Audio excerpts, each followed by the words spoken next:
Okay, ready. You can go ahead. Okay. Um, yeah. So in the previous session, we left with the general introduction to machine learning, an overview of the uh, main branches and then sub branches and stuff, and we left at the linear regression. So let's begin our discussion of linear regression. I'll be trying to walk you through the theory part of it, explain some of the common terms that are used, and then show you how a basic linear regression algorithm is trained. Um, the good part with linear regression is that if you understand the principles that govern the training of a linear regression algorithm, um, a wide variety of learning algorithms kind of follow the same procedure, particularly the deep learning algorithms, neural networks, and stuff. They exactly follow the same procedure. It's just that the architectures become bigger, parameters are more, and then you'd have to figure out a way how to deal with those. So I'm going to share my screen and then we'll begin. Hmm. By the way, do you have anything to ask in the previous discussions that we had? No, it's actually quite clear. It was profound enough to grasp, and I'm looking forward to this session. I might have a lot of questions by the end of this session, but not from the previous one. Okay, I'm looking forward to it. So you see my screen, right? Yep. Great. So I'll begin with introducing you the hypothesis function of a linear regression algorithm. Now, hypothesis function is a term that is given to the mathematical formula um, of the model that we are going to use for prediction. So it looks somewhat like this.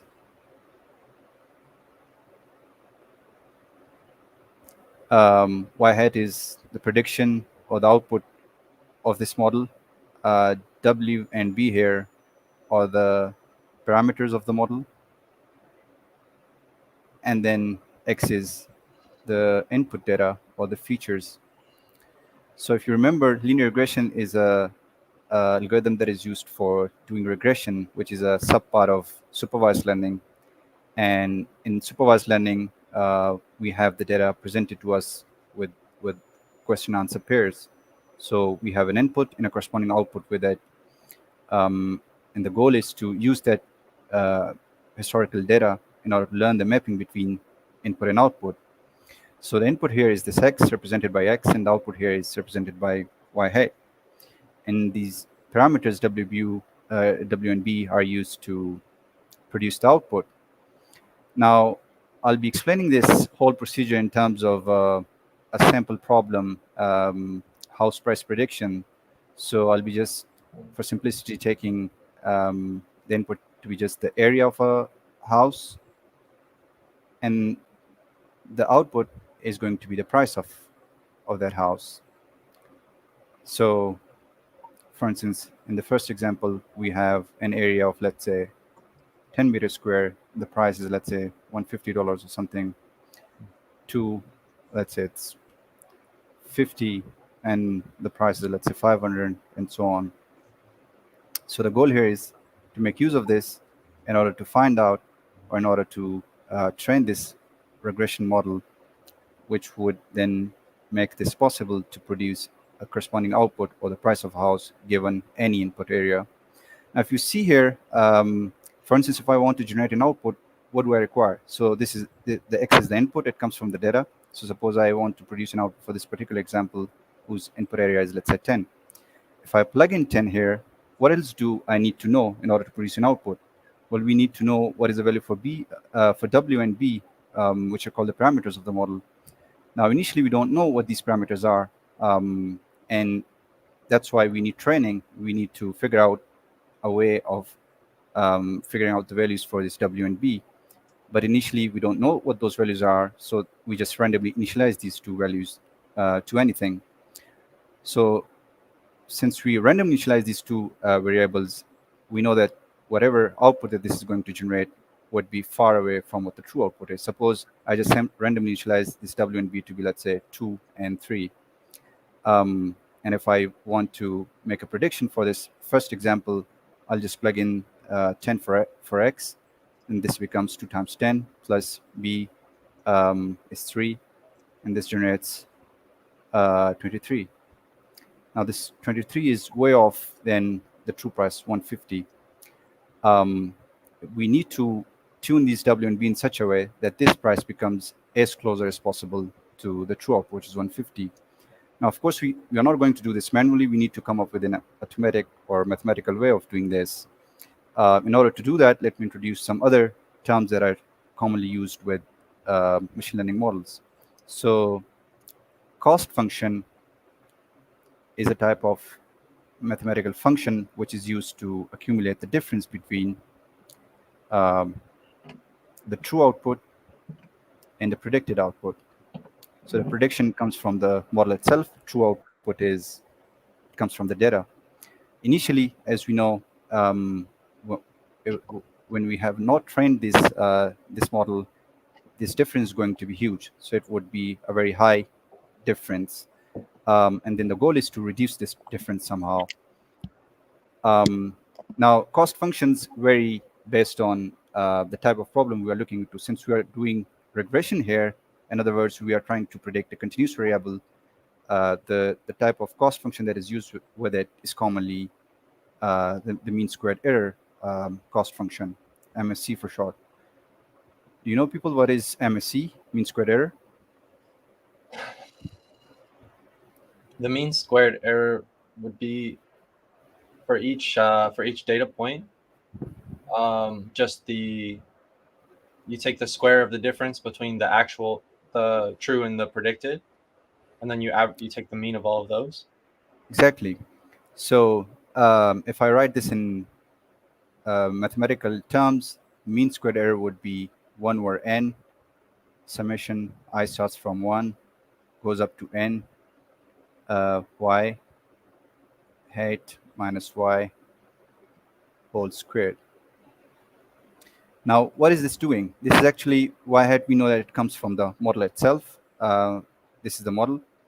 Y is the true output, so it comes from the data. What we are simply doing here is that we are taking the prediction of the model, we are subtracting the true output from it, that would compute the difference, then we are squaring that difference, and then we are summing this for all of the points that we have in our data. So this I stands for the ith example. So if you plug in 1 here, this would correspond to this example. And then, of course, it's a loop or a summation loop. Then you update I, it becomes 2. Then you compute the same error for this second example. And once you compute all of them, sum them together, you just divide this by n. What is n? N is the total number of examples that we have in our data. So this is going to give you a value. And initially, since these 2 and 3 were randomly initialized, this W and B, this cost is going to be very high. Now, as I said, the goal is to reduce this cost function.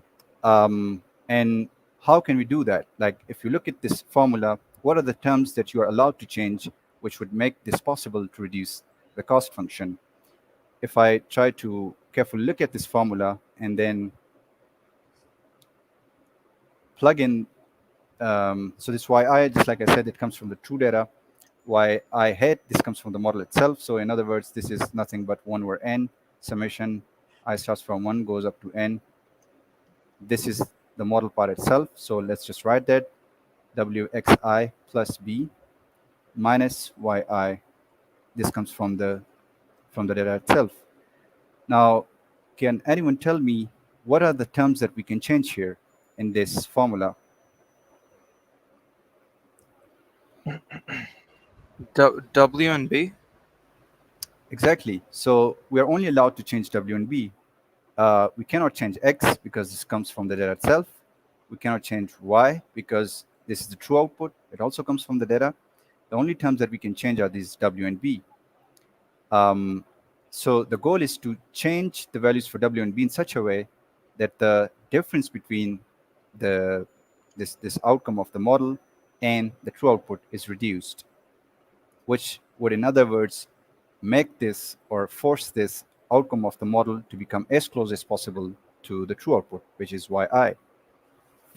Now, at this stage, this becomes a very well-known problem of mathematics. It's called optimization.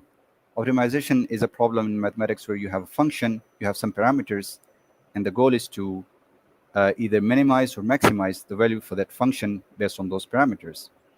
So in this case, the goal is to change w and b in such a way that the overall value for this function is reduced. And just like I said, it's a very well-known problem in mathematics. That's why we have very well-known tools available to us, which we can use. So one of the, or perhaps the popular one, is using derivatives in order to reduce the value for this cost function. Now, the algorithm that is used is called gradient descent. I'll first write the equations for these for this optimization algorithm, and we'll try to explain it. So gradient descent says that if you want to update the values or improve the values for w and b, what you need to do is take the previous value of w, subtract from it alpha times the derivative of the cost function. I'm writing c for the cost function with respect to w. In order to update the value for b, it equals to the previous value of b minus alpha times the derivative of the cost function with respect to b. Now, the question is, how are these equations trying to improve the value for w? In other words, how is this forcing the value for this cost function to be reduced? In order to know that, we first need to know what is this term doing here. This is actually computing the gradient or the derivative of cost function with respect to w. Are you guys familiar with derivatives? Yes, I am. Can you explain like the concept of what a derivative does to a function? Yeah, I won't be good enough to explain the concept. It just faded out, but I can do the calculations if that makes sense. Yeah, so the calculations are also important, but um, the point that I'm trying to explain here is how is a derivative going to help us reduce the value for the cost function. Now, in order to explain that, we first need to know what does a derivative do. Now, suppose I task you people that there's a knob at a water tank, and I want you to turn the knob such that the flow of water is reduced. Now, before you are able to turn the knob in such a way that the flow of water is reduced, you'd first like to know how is this turning, how does the flow of water changes with turning the knob. So if you don't know how the flow of water changes by turning the knob, you wouldn't know how to turn it in such a way that it will reduce the flow of water. In other words, you first need to know what happens if I try to turn the knob towards the right, and what happens if I turn it towards the left. Once you know that turning it towards the right increases the flow of water, you automatically know that I need to turn it towards the left in order to reduce the flow of water. This derivative is exactly doing the same thing. We would like to reduce the value for the cost function, but before we are able to do that, we first need to know how this cost function changes with respect to changing w. And that's what a derivative does. So a derivative is a concept in calculus where it computes the change in one quantity or in one function with respect to another quantity. In this example, Right. it computes the changes in the cost function by changing w. Once we know that, we would then know how do we need to change the w in such a way that it would reduce the overall value for the cost function. Yeah, that makes sense. W is the slope, right? So the derivative Yes, helps us find the slope. exactly. So let's see how Hmm. this works visually. How does the concept of slope is used in order to reduce the cost function? So let me draw a hypothetical graph here. Suppose on the y-axis I want to plot cost, and on the x-axis I have, let's say, w. So we know that for some values of w the cost is going to be high, and for other values of w the cost is going to be low. If you write a computer program, you assign some values to w, and you compute the cost which comes from this formula here, and you plot it for various values of w's. There would be places where the cost would be high and other places where the cost would be low. So you might see a plot that looks like this. Now, of course, you won't always see this nice looking graph, but just to explain the concept, you would kind of see a plot that would look somewhat like this. Now, in the beginning, I said that we random initialize W. So suppose that random initialization was, let's say, here. So the let's say this term is 9. The value for W is 9. And if I want to compute the cost at this value of W, this is the corresponding cost at this point. Now, what happens when we compute the derivative of this cost with respect to W? Just like Burhan, you said, derivative is just the slope of a tangent drawn to a curve.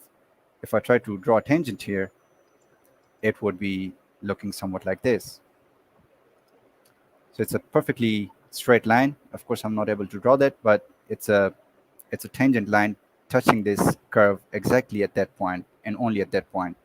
And the slope of this line is what is the derivative of this curve at that particular point, right? This concept is clear, right? Yes, it is. Okay. Now, can you tell me what is like the slope of this line? Is it positive or negative? It has to be positive, right? Yeah, it has to be positive because a rising line has a slope always equal to always greater than 0.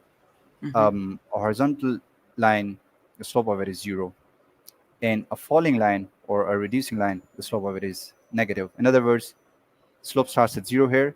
If you turn it towards the left side, slope increases. If it is a perfectly vertical line, slope is infinity, and as it draws towards the further to the left side, the slope becomes negative, and so on. So what happens here is we know that the slope is positive. We are not right now looking into exact values, but the by looks of it, the slope looks positive. Now this would give us some positive value. So let's see what happens to the value of W if we try to plug in some positive value for this term, the derivative. What is alpha here? I'll explain what alpha is, but for now consider it to be something, a small positive number. Let's say maybe 1 for now. So let's update the value for W. So W would be equal to the previous value of W, which was 9, minus alpha, which is 1 at this stage. And the derivative, let's say it would be some positive value. So I'm just randomly assigning it a value of 3, let's say. Now, if you subtract 3 from 9, you would get 6. So the new value for W is 6. 6 would be somewhere here, maybe. So as you can see, we have effectively reduced the value for the cost function from that point to this point. We have this much reduction in the cost function. Now, if you try to, so this gradient descent procedure of optimization, it's an iterative process. So it doesn't solve, it's not a one-step solution. Since it's an iterative process, you'd have to do this process over and over again. Now, if you try to repeat the process here, would again compute the derivative at this state now, the slope would be again some positive value. It would further pushes it towards the left. You might end up here and then here and maybe finally here. Now, what happens at this point is the slope of the tangent line appears to be 0 because it's a perfectly horizontal line. And if the slope is 0, if try to plug in the value of 0 here, W wouldn't be updated further. So at this stage, you know that the cost function has converged to a minimum value and it can't be further reduced than that. And this is in fact the minimum point on my cost function. Now costs are always going to be like they could never be 0. So you cannot make the value of the cost function exactly 0. It would always be some positive value. But the goal is to reach at a point where it is the minimum at the whole range of W values. And that's how derivatives help you reach at this point. Now this we explained this concept by plugging in some values which were on the right side of this minimum point. But if you try to do the same procedure towards the left side, maybe the initial value of W that you had was some, let's say 2 or something. At that, if you try to compute the gradient towards this side, it would be a falling straight line. Slope of it would be negative. And if you try to plug in a negative value here, the negative and negative becomes positive, and you are adding a small number to this W, which pushes it towards the right. So as you can see, if you start from left side, it is trying to push it towards the right. And if you start from right side, it's trying to push it towards the left side. And automatically, it makes it come at this global minimum point. We do this procedure for W. We follow exact same procedure for B in order to um, reduce the world value for the cost function. Okay, I expect questions at this point. I have a question, but I can go after the others. Hmm. Wait, so the derivative helps us minimize the error, right? The one you were talking about earlier. And Exactly. the goal is to get as close as we can to the zeroth value, right? And Minimum value. zero, yeah, zero means that they're exactly the same, right? Yeah, If but the error is zero, the value has to be exactly the same, right? exactly. But the point is, it is never going to be zero. It is never going to be Yeah. exact zero. Um, Mm-hmm. the goal is not to reach at zero, although the aim is to reach at zero, but you're not Mm-hmm. going to get there. So, in other words, the goal is to achieve lowest possible value, which appears Right. on the graph In somewhere. theory, it could be zero if you had all of your data points were in one line. In theory, Mm-hmm. Exactly. but in In reality, theory. it's So, only yeah, really. but exactly. So that never happens. That never happens. That's why. Right. Um, remember, I directly started the discussion for linear regression. I should have talked about this in the beginning. That the linear regression, the concept of linear regression is fitting a straight line to some points in a graph. So if you see the hypothesis function of this linear regression algorithm here, can you people recognize what kind of curve or what kind of plot is this going to make? Y is Yeah. equal to Wait, wx plus b. A Does linear this seem curve, familiar? well, that would be a straight line, right? Exactly, a linear curve, straight a line. perfect straight line. Mm-hmm. So Mm-hmm. this function is going to be a straight line. Um, and if you see this data here, I just randomly put these two values here. But if you, for your realistic data, if you try to plot um, the area versus the price, so on the x-axis, let's say we have area, and on the y-axis, let's say we have the price of this house, we are going to see some points, scattered points. Now, since this linear regression is fitting a straight line to these points, the straight line could either pass like this, or this, or this, or whatever. But as you can clearly see, there's not going to be a straight line which would be passing through all these points. It could pass exactly through some of the points, but it's never going to pass through all of them. Why? Because there's no way for a straight line to cover all these points. In order to cover all these points, you'd have to make this a nonlinear plot or a nonlinear curve. Nonlinear becomes curve automatically. So that's why the cost is not going to be exactly zero, because there's always going to be this error. Suppose our best fit line was this much, was this one. There are these errors which would be accumulated along the way. Mhm. If the straight line that we have, the best straight line that we have come up with is this one, again, these are the error terms that you see. So that's why the cost is never going to be zero, but the goal is to make it as minimum as possible.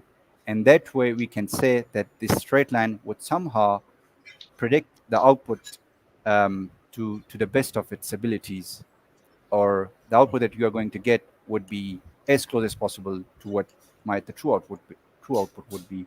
And that's Right. why linear regression algorithm is usually used in places where there's linear dependencies between features and the target. If the dependency between the features and the target is not linear, it's some highly non-complex, highly non-linear, or highly complex, then in that case, maybe using a linear regression would not be a suitable choice there. That's why it's the simplest algorithm. That's why usually it is used in places where there's a direct correspondence between the features and the target variables. Right. You were asking So something? yeah, yeah. Mhm. So if the line passes through, let's say 50, and it misses 70, uh, will the model give exact value for 50, or would the error between missing 70 would still be present when we're evaluating 50? Would we like I directly get, like, let's say the model, the line goes through 50. We have different points, right? We have mm-hmm, 30, 40, 50, and let's say 70. And it mm-hmm, it does pass through 50, but it does miss 70. mm-hmm. So does that mean if that goes through straight through 50, we would get exact value for 50, but not for 70? Yeah, so like if this line is, let's say, passing through, let's say this is 50. Mm-hmm. Maybe what is 50? Maybe there's a point which is, this is 50, let's say. If this line Yeah. passes through that point, um, the cost that we are computing, so this is the cost. um, the corresponding area for this was, let's say maybe 15 or maybe 10, Sure. and the output for this was, let's say you said this is 50, right? Mm-hmm. Now, since this accumulation is over all the points, for the let's say the 50th example was, let's say, the third example or the third point. For the third training example, the difference between what the model is producing and what the true output is would be zero, Right. because this will be generating 50, the output is also 50, so at that stage this is zero. Mm-hmm. But again, let's say the 70 example that you use, let's say this was the 71. When this iteration is at the 71st example, at that stage the model would be producing something and the true value would be 70. So of course there would be this error. This is not going to be exactly Right. matched. Fair enough. Okay. Um, so yeah, so this, I didn't talk about this alpha term here. This alpha term, it is called the learning rate of the model. It's kind of a knob controlling how much change would we like to introduce at a particular iteration. So if the alpha is large, a larger value, the change that it is going to cause in W would be huge. And if it is a smaller value, the change it is going to bring would be um, smaller. Now, the question is, what should we set this value for? So suppose we take a large value, we set a large value for this alpha term. Um, what would happen is when you update the value of W at a particular iteration with a larger value of alpha, maybe initially you were here and it suddenly drastically reduced the cost because there was a significant chunk that was subtracted from W. Let's say you came at this point. So at this stage, it seems like larger value is good because it's quickly reducing the loss. But what happens at the second iteration is that the change is so large that it would miss this point, and at the second iteration, it might jump, it might shift it towards, let's say, this point. So instead of coming here, it is making it come here, and maybe at some point the slope is so large that the dip, the value for the slope is large, the alpha is large.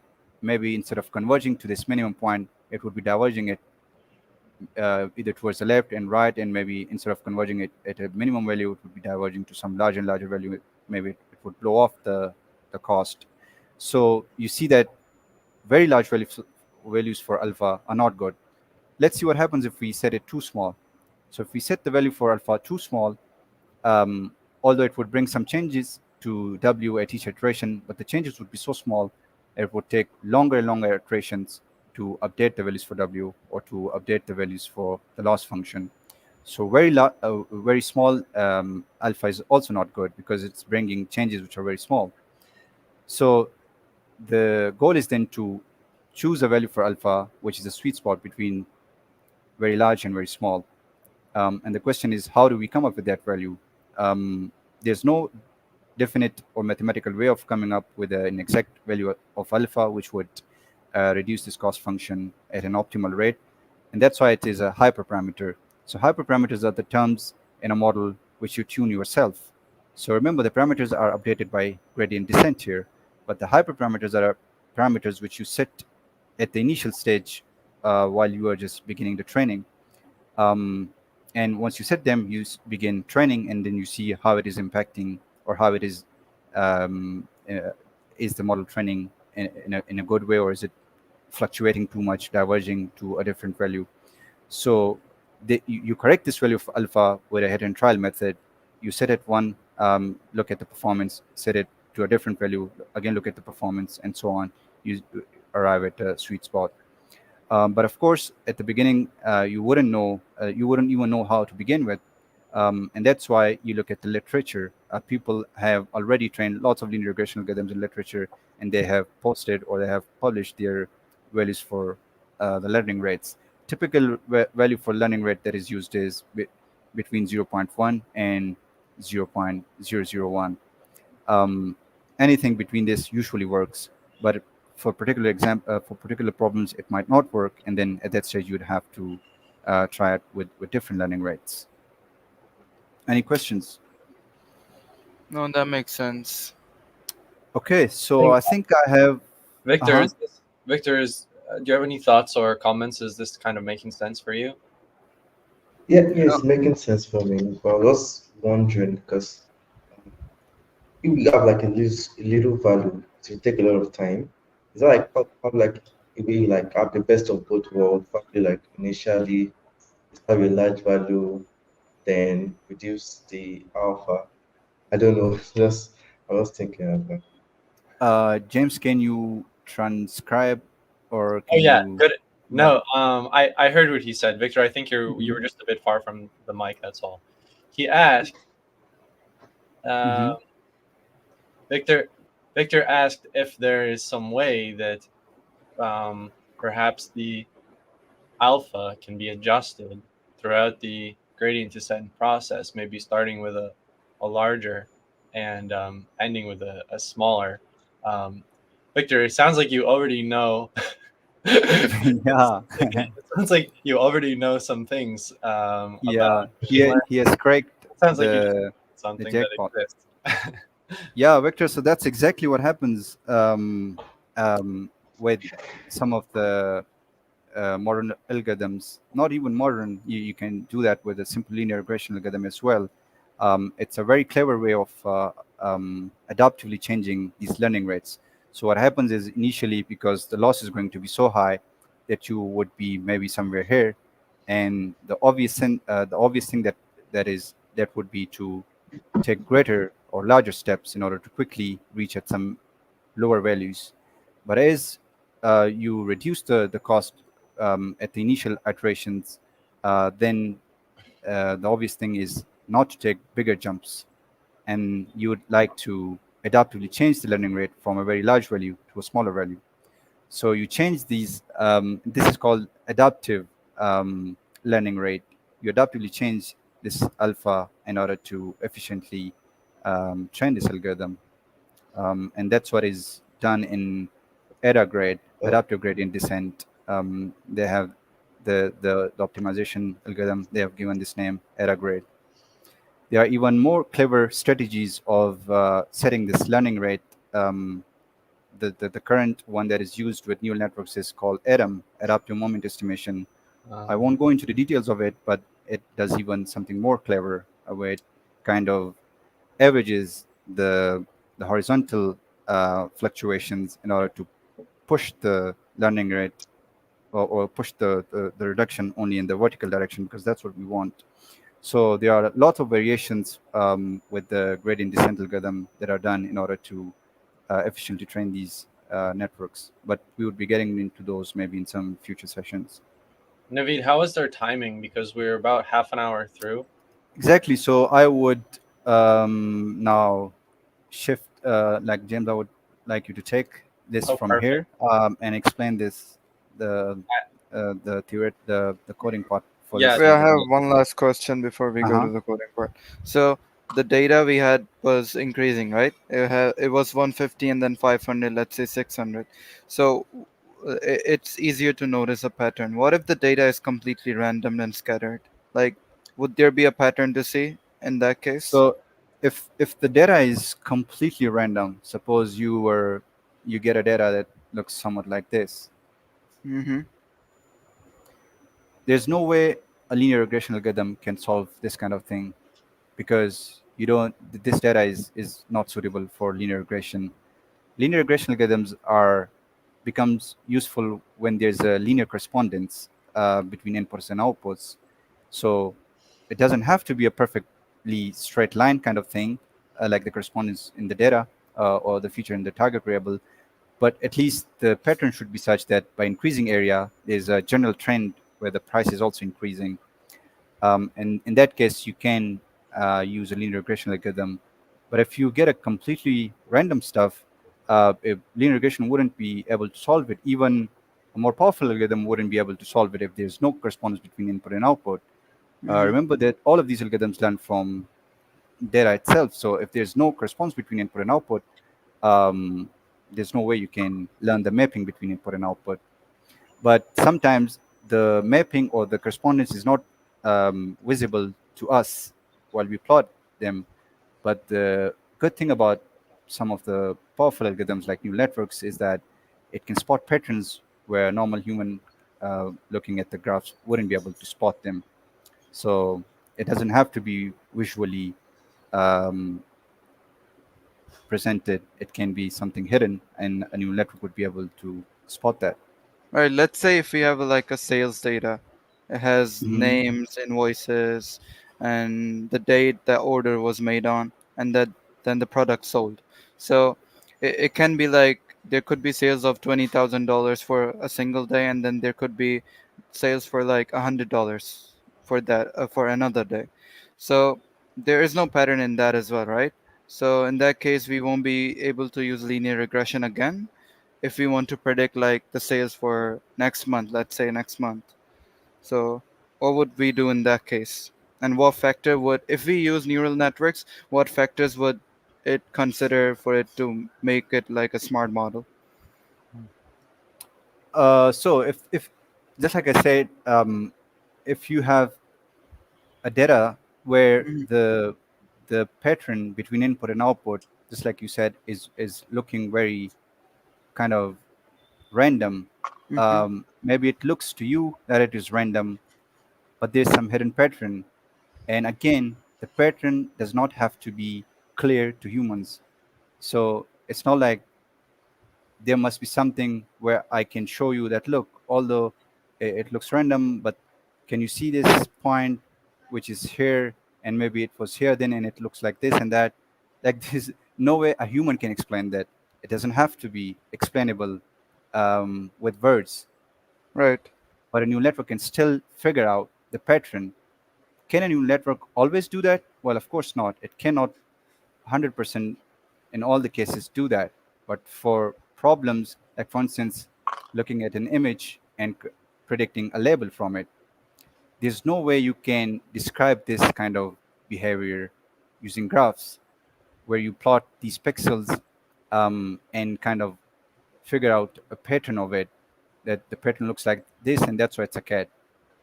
You cannot possibly describe that, but still a neural network learns that mapping between this image and that label.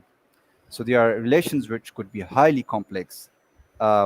It could seem completely random to you, but still there would be some hidden pattern that a neural network can spot. But again, not always. So there are problems which could be not solvable. For instance, people are trying very hard to predict the, the price of Bitcoin Mm-hmm. because they would like to know what would be the price tomorrow so that they can make these safe bets and stuff. But they haven't successfully gotten a model where they could perfectly predict, or even not perfectly, even to a smaller um, uh, place, they still couldn't predict the value for that. So even though you have data, you have inputs and you have outputs, there's no pattern that a neural network could spot. That But for makes other sense. problems, Mm-hmm. mhm, for I other have like problems, you one last thing. okay, It is like, does machine learning models have intelligence? Let's say the sales go up in spring. Would that model be able to detect like it goes up in yeah. spring, So or this is is it called like just seasonality. Yeah, this is seasonality. So if you look at, let's say, temperatures, they are lower in the winter, higher in the summer. And if mm-hmm, we are doing, let's say, electricity demand prediction, so in winter they are lower, in summer they are higher. It can clearly see that pattern. It is perfectly visible to it. It is even visible to us. Same goes for, let's say, the sales that you're talking about. For instance, it's Christmas or something, sales are high, mm-hmm. and then for other days it is low. Clearly there's a seasonality. If you try to plot this for a wide range of years, maybe 10 years and Mm-hmm. 20 years, you can see that up and down motion, so it can spot that. Okay, that makes sense. Thank you. I just have one question I wanted to throw in about linear regression, and then I'm going to give Mm-hmm. you a break, Naveed. Okay. Mm-hmm. So, when I first think of linear regression, the Mm-hmm. first thing that I always think of is going back to school and thinking about ordinary least squares, which is like the method where in like one shot by inverting the matrix, you can for a you can find the linear equation with the smallest error. Um, what are the like benefits and disadvantages of using ordinary least squares versus um, gradient descent? Great. So yeah, for an algorithm or an equation like this, y is equal to wx plus b, it is super simple to solve it using the method that you are describing. In just one step, you can do that. Um, w- you don't have to use gradient descent in that case. But why is gradient descent still important? Well, it is important when these things become more, they start looking somewhat like this: wx squared plus w1x squared plus w2x plus maybe w3x cubed, and so on. When the equation becomes highly nonlinear, the matrix inversion method that you're describing, then it would not be possible to do that, to solve that in one step, because the equations are then non-linear or complex. So that's why that that matrix inversion method that you were describing, it works perfectly well with the linear regression. Y is equal to wx plus b, but gradient descent becomes more beautiful when the algorithm starts becoming more and more complex. Mhm. For instance, can you do that for a neural network? There's no way you can do that for a neural network. So that's why. Cool.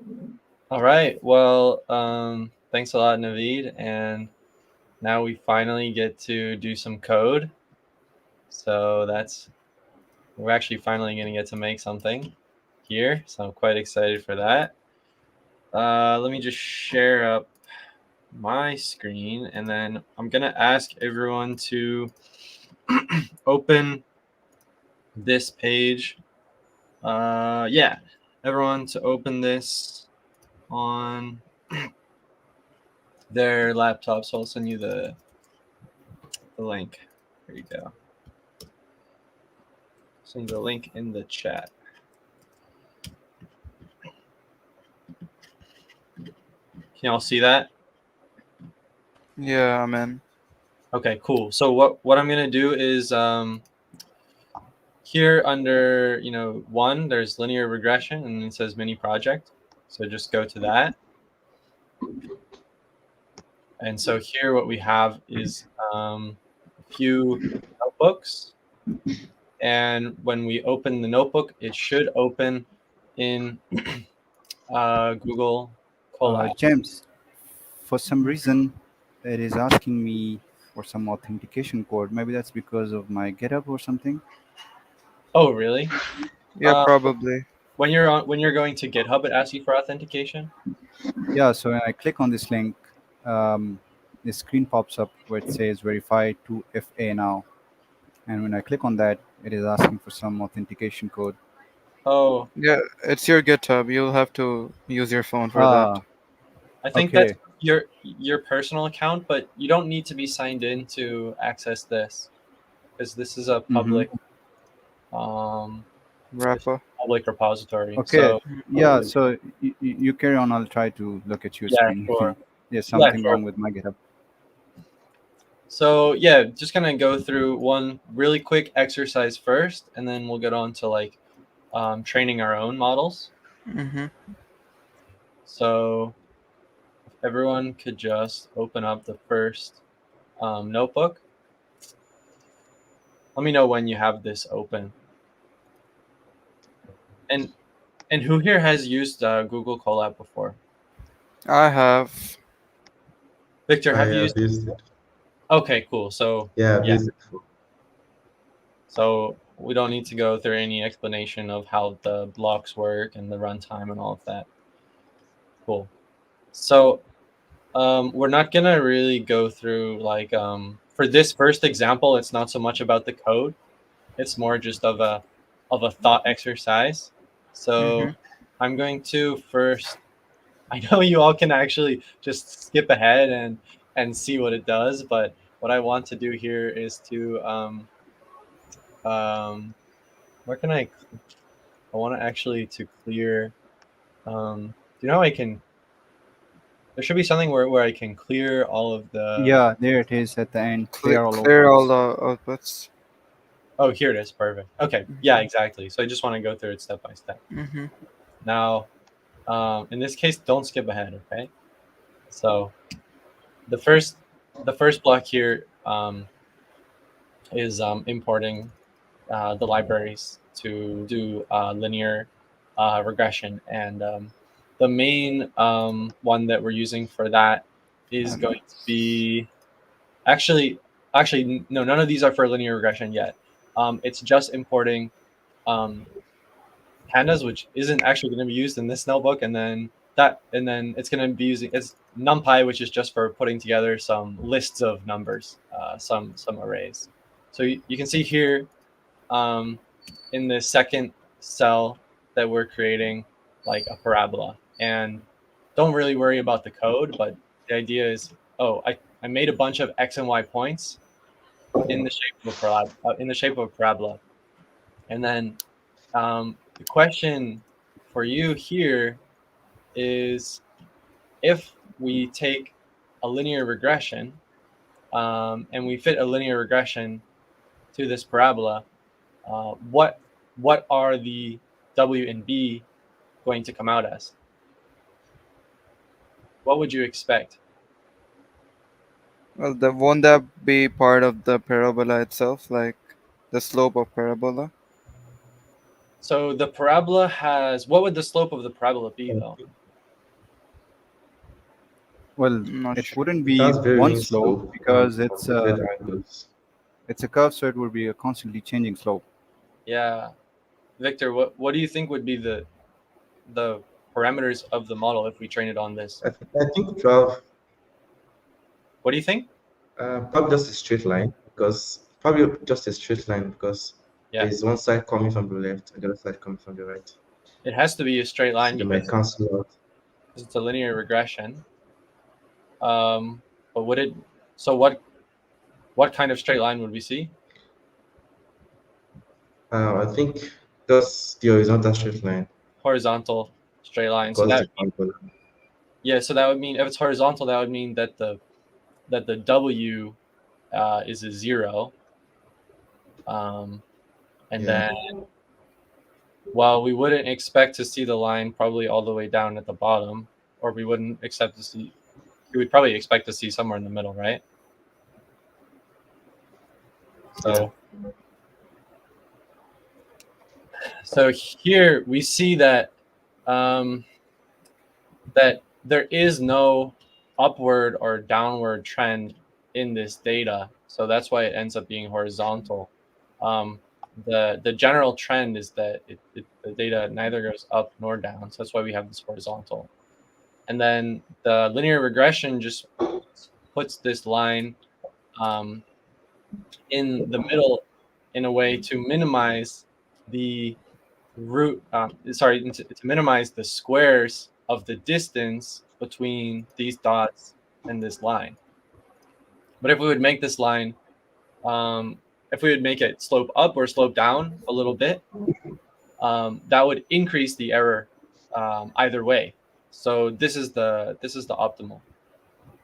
This is the optimal for linear regression, which is obviously like a a really bad fit.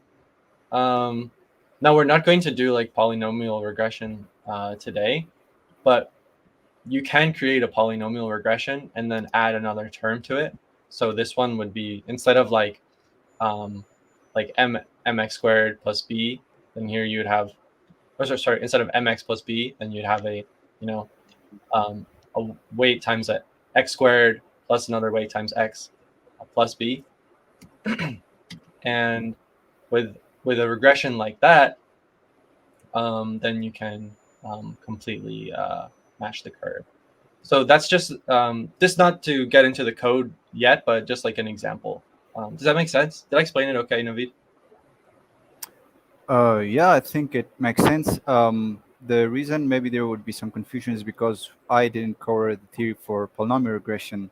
But I think it is obvious that when you see a parabola, obviously the relation between input and output is not a linear relationship. It is a highly non-linear. Um, and if you try to take a straight line and fit it to this kind of a non-linear relation, there's no way a line could perfectly, not even perfectly. There's no way it could even slightly Yeah. match that relation. So what we do is that when we take the input and take it from the linear space, transform it to a nonlinear space. In other words, we create these second order terms for it using a polynomial. And that way, because the underlying relationship was squared parabola, and because now we have created these square features, that's why in the second attempt, you see that the line perfectly fits this parabola. So that's the magic. And I think it would make sense to Buran and Victor, I guess. Cool. So now let's go on to the fun part.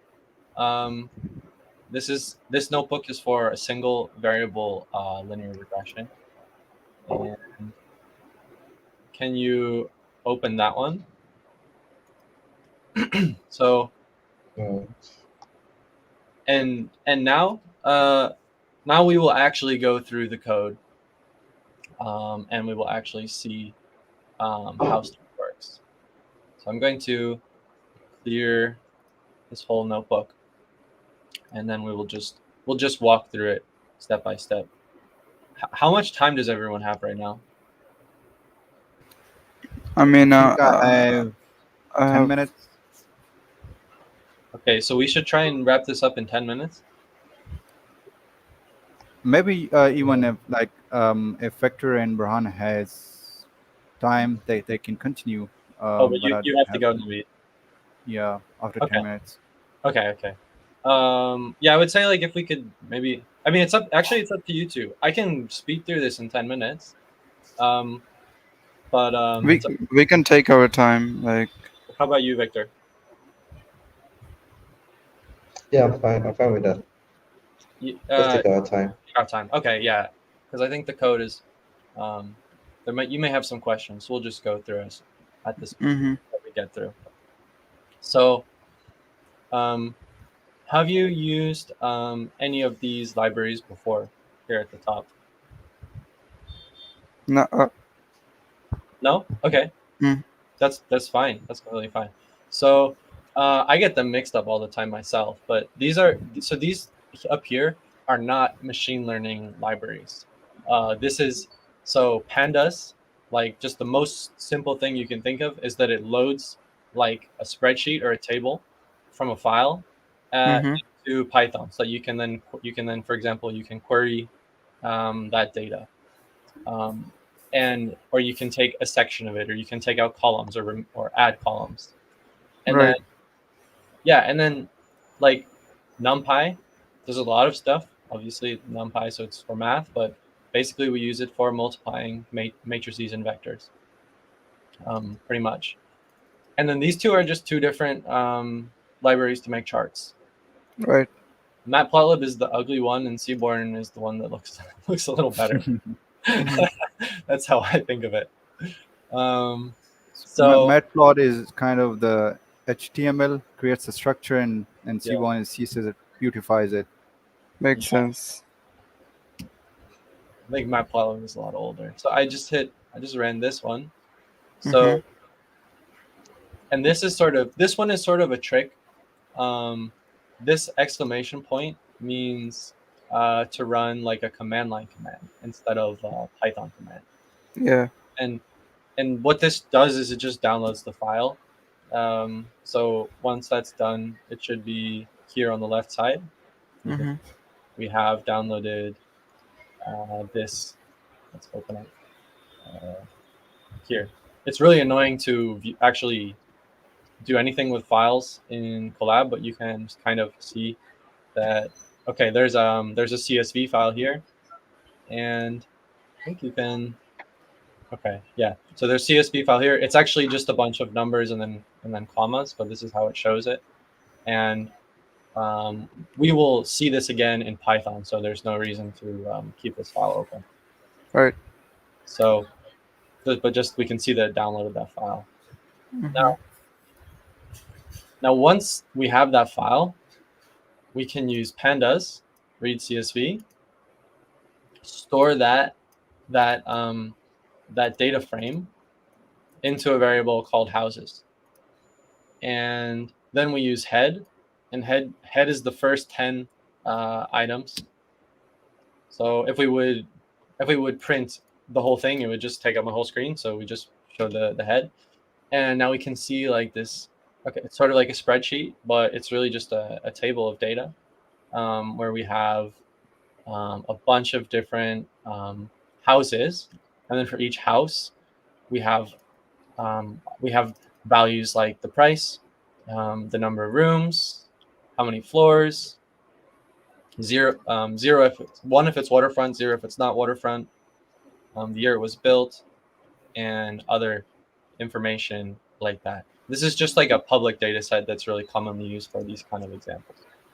Mm-hmm. So yeah, tail would be to get the items at the end, and we can see, okay, there's a lot of data points in here. So this is a great data set to do some regression on. This, these are all just like little keywords you just remember in Python. So, and then this will give an overview of the different columns here.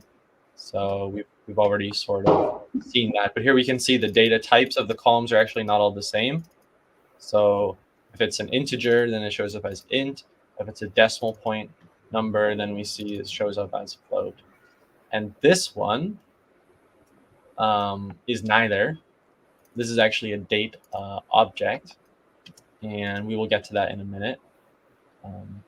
Date's just a little different than it's different than a number. So does that all make sense so far? Yeah, it does. The hat gives you like the first 10 rows, right? Yeah. Okay. And I think tail might actually also give you the last 10 without the 10. No, it gives the last 5. Okay. 5, yeah. Hat gives you 5 as well. Oh, head gives the first. Mm-hmm. Yeah, head gives the first 5. Yeah, so when you specify it with 10, Yeah. then it prints the first 10. But if you don't specify anything, and by default it's 5. Fair Okay. enough. Got it. Everything else makes sense? Yeah, it does. Okay. Yeah. Cool. So, no, this is probably the coolest part of this notebook. So, which Naveed made, by the way. But basically, there's the first thing that I did here is sorry, there's a bug on the bug flew in the window. So the first thing I had to do here was I had to drop a column. Basically, all that does is it deletes the date column from the data frame. We don't want that one. And Why? Sorry? Yeah, you were explaining it. Go ahead. The reason why is that it caused an error. You would think so. You could imagine a date as a number, right? As the number of seconds or minutes or days since some date 1970.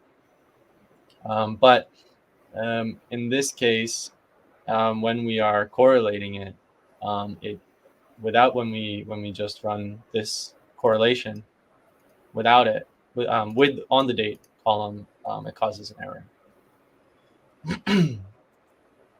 So because it doesn't convert it into a number, and we would have to convert that into a number if we wanted that correlation. Let me see if we have Victor. Here, let me just add Victor back in. Okay, there he is. Okay, James. Yeah. I'll have to leave, so I'll see you Oh, guys next yeah, time. sure. All right. Okay. Catch you Bye later. bye, everyone. Thanks, Naveed. Um, All right. Take care. uh, Yeah. All right, guys. So we have as much time as you want, but I figure, I don't know, another 20 minutes, whatever is good for you, um, Yeah, that could work. yeah, to get through the code. I don't want to tire you out. Let's go. So what this one does is it creates a correlation plot. Do you have any guesses as to what this is doing?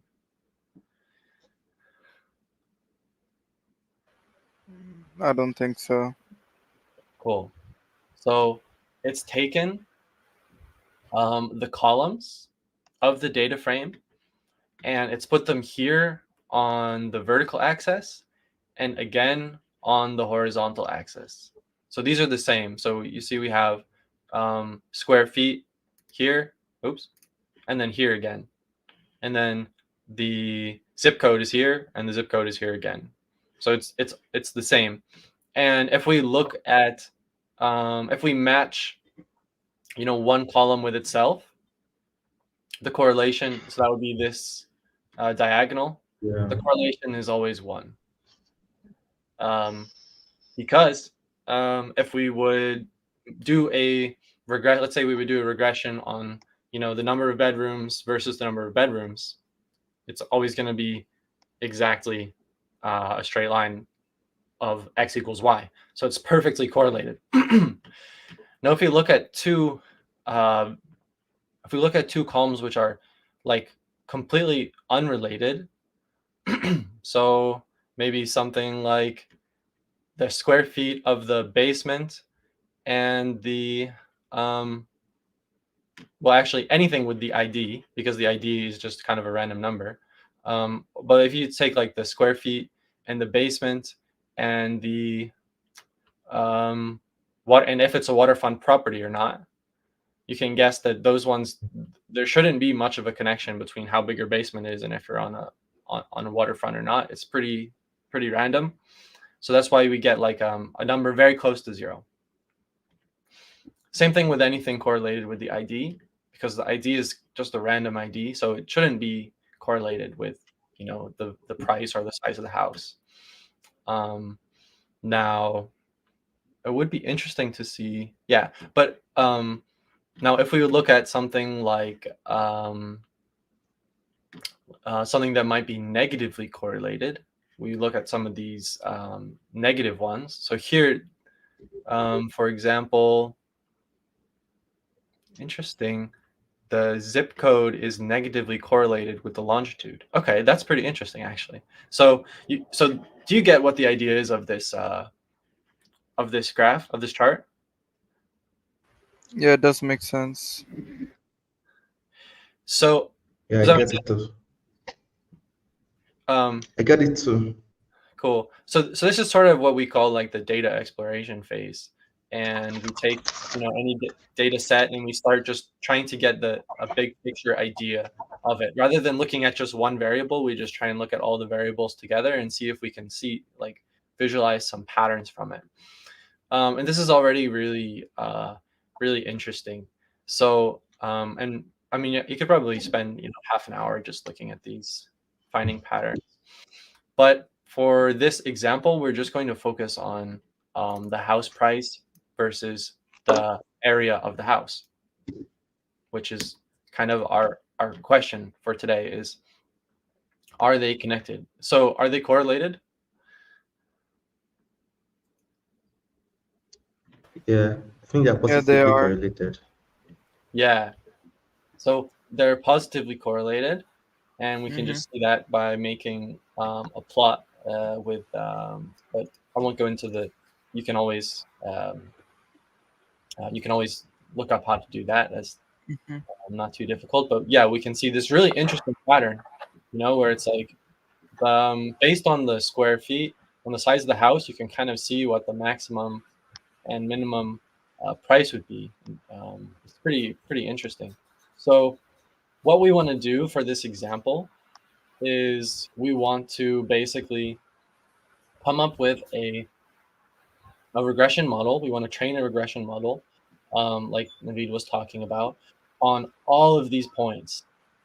And we're going to use this library called sklearn, scikit-learn, which is a Python library for traditional machine learning, which means everything without deep learning. And so that includes, linear regression. And to do that, we first are going to extract the the square foot, the square foot of the living area of the house as one column, and then we're going to extract the price as another column. And so those are the two that we're going to focus on. Right. Now, we didn't talk yet about training and testing splitting. Have you guys heard of that before? Like the train test split? Yeah, I have. Victor, are you familiar with that? Yeah. Yes, I Okay. am. So I don't really need to explain that, right? Yep. So basically, we're going to set aside 20% of the data to use later to verify the model that the model is working. So that's what this is, and we do that on both the x and the y, which is the square foot of the house and the price, and that came up as green check mark. And now this is it. So this code right here is all of the training of the model. If we wanted to, we could do this with NumPy, for example, and we could do, we could write the whole algorithm ourselves for how to fit it. But I don't really think that's useful for you, because you'll never, in real life, you'll never want to do that. You want to just import the model and use it. So, so this is how, from scikit-learn, import linear regression. This creates a new linear regression object. And then this trains it. This trains the model. So let's run that. This just gives a little blue rectangle of okay, this is the model fit. But now we can actually see the result of that. So the B here is called intercept, and the M here is called coefficients, which is really a list of coefficients. In this case, there's only an x term, so there's just one coefficient. But you could have more, if you wanted to have additional terms.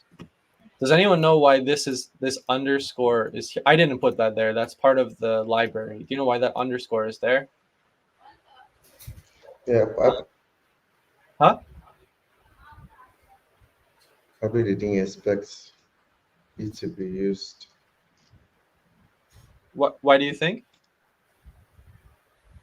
Because the internal variable for the model like shouldn't be. I think the main purpose of the model like just like predict the data, and this intercept and coefficient are just internal variables of the model. Yeah, so I didn't quite follow that, but the underscore is for the trained variables of the model. Does that make sense? Yeah, that does. Yeah, I think that's probably what you're saying.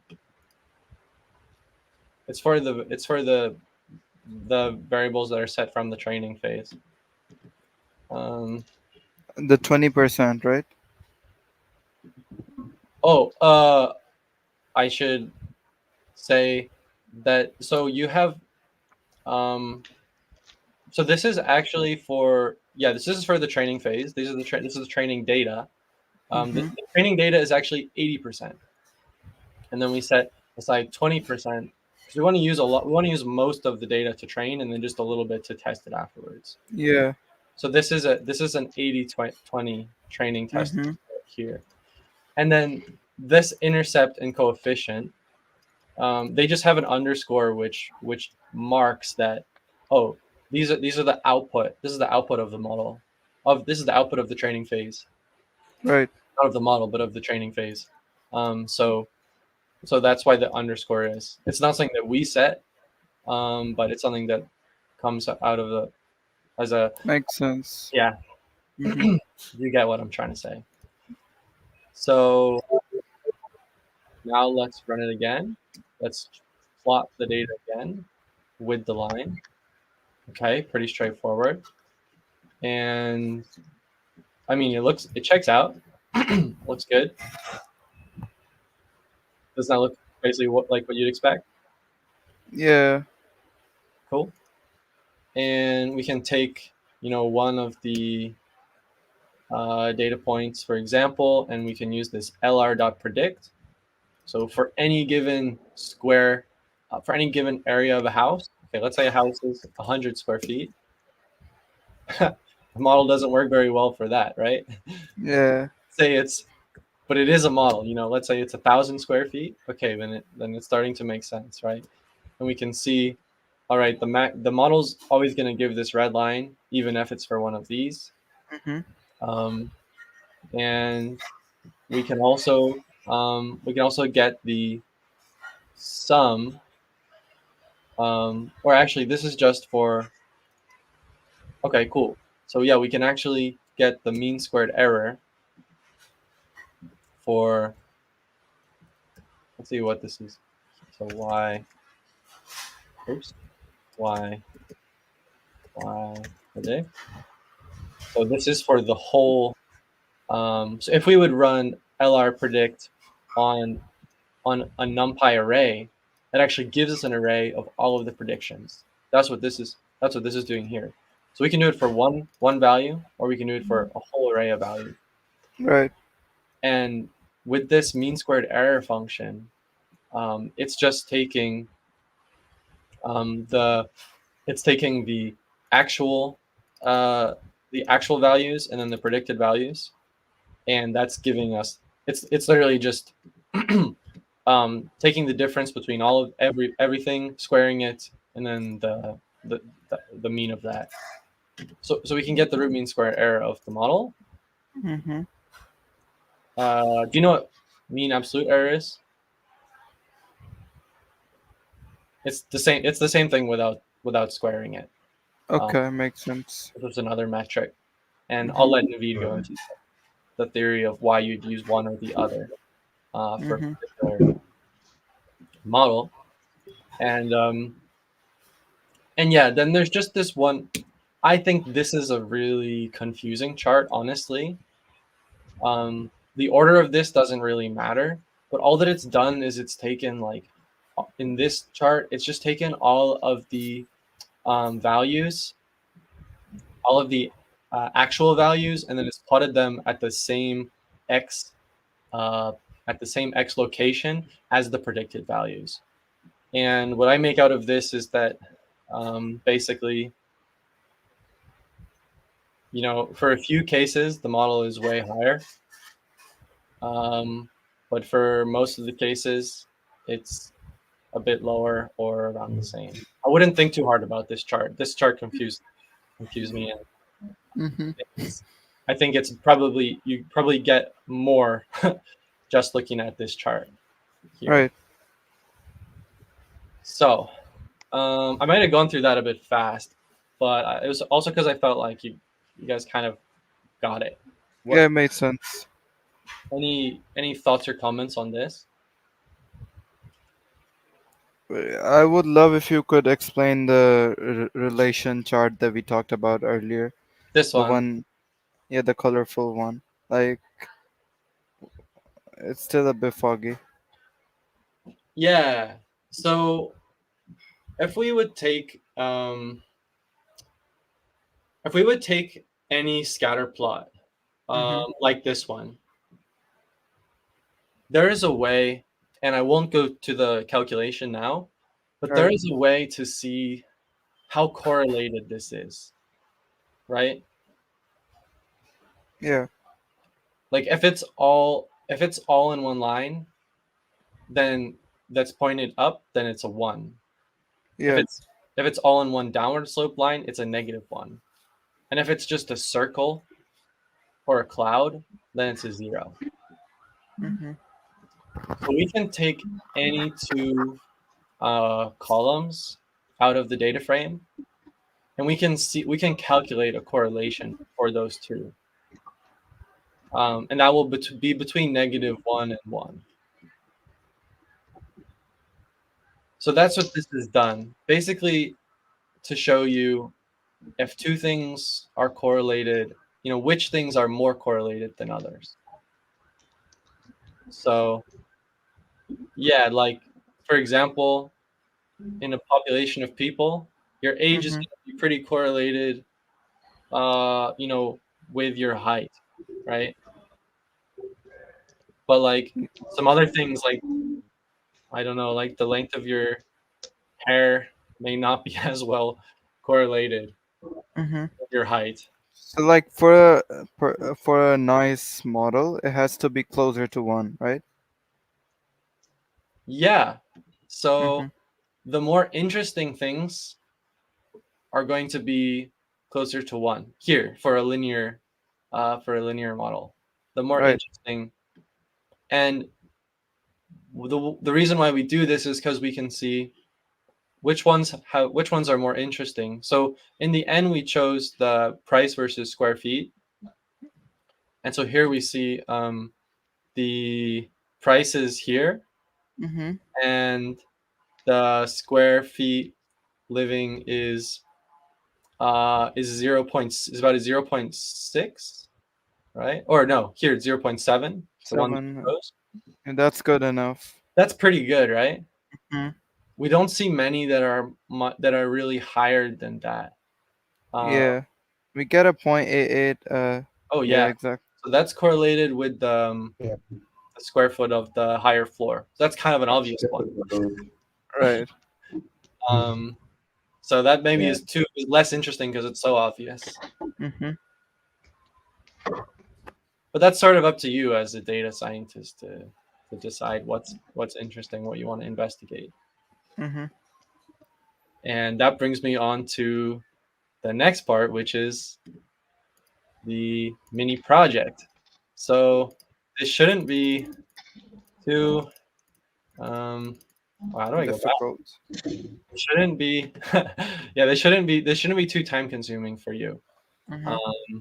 But this is what I want you to do. I think, and you can do this now, or you can do it in the next couple of days. I think this will take All right. less than an hour. But basically, all you need to do is find a data set. And Mm-hmm. here I've made a list of 16.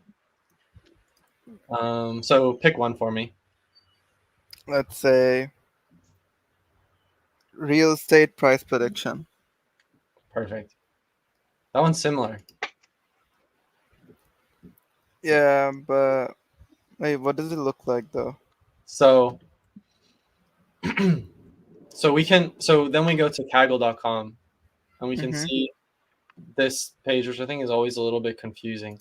But the main thing that you want to get from here is, so here we can see, wow, this one, I actually don't understand what's going on here. Right. Um, We can choose any of the data sets you provided, right? yeah, you don't even you can pick any data set on the internet you can find. You could, Right. you could create your own data set if you want. Mm-hmm. You could go out into, if you want to go out and measure measure people's cats and dogs and do a regression on that. That's cool with me. Mm-hmm. So here I actually don't understand that one very well because it wasn't very labeled. Maybe I'll just pick like the auto mileage one. So here we see for a bunch of different cars, Mm-hmm. you see how powerful it is, how large it is, the model year, and what we actually have to do to use this in our notebook. Let's say we wanted to use this, is we'd have to download it, um, and then It's in CSV, right? it should be in a CSV. Mm-hmm. Now, this is not in a CSV. Interesting. So I would actually see if So this download, what's the format here? Let's see. Can pandas use data? Is it like a dot data? Is it like .dat? It's dot data, Oh, and I've never seen that before. But let's just try it. Let's just try it while we're here. yeah, we can do that. If it were me, I'd probably just like No problem. do a different one.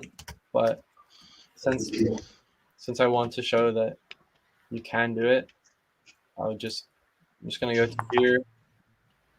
I'm gonna open up this notebook, and I'm going to make a open notebook, and you'll want to make a copy of this. You'll have to make a copy of this. Right.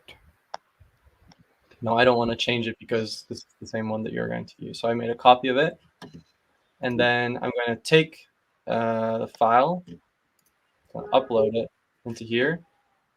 It's probably the best way, and open that.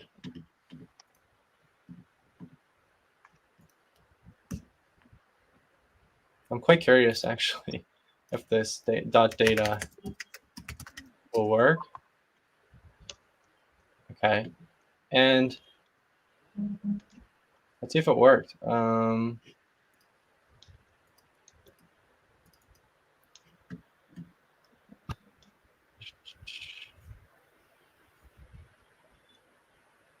Did it work?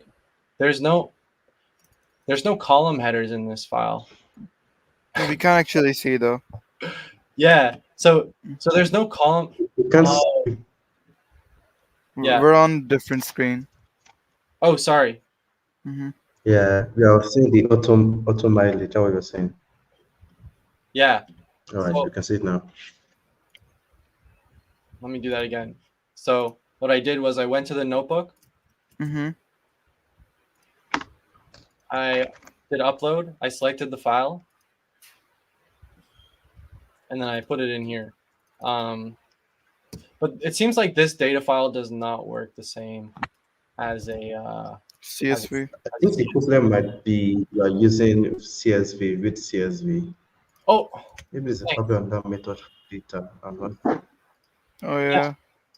thanks. I'm gonna ask Gemini because it looks like All right. I also need to have the column these names as Column well names. because they're not in the original.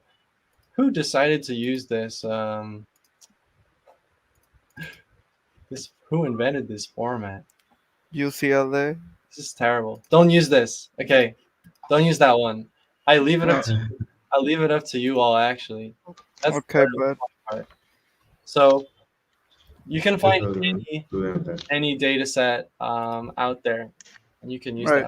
that for your project. And so the next time we come back, we're all gonna just share what kind of data set we decided to train on and what features we thought were interesting, and then what we saw.